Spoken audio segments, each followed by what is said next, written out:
C'est très intéressant ce que tu nous dis. Mais concrètement, Esocosma, qu'est-ce que c'est? Alors, pour pouvoir répondre à cette question, je vais devoir revenir à la façon dont fonctionne notre cerveau.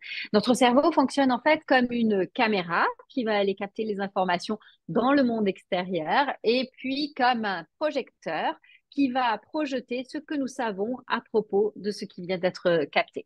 Tu vois, c'est un peu comme quand on arrive au bureau le matin, notre cerveau va capter l'information qu'il y a un monsieur dans la salle. Tiens, je vois ce monsieur va transmettre l'information à notre cerveau qui va chercher ben, qu'est-ce que je connais par rapport à cette image que je viens de capter, va projeter dans notre espace mental les souvenirs, elle va dire ah oui, c'est Edouard. Et ah bonjour Edouard, comment vas-tu? Et tu vois, ça va avoir un impact sur notre comportement, la façon dont je vais te parler, voire même sur mon état émotionnel. D'ailleurs, quand de la même manière j'arrive au bureau et que je vois Alphonse, je capte l'information. Alphonse,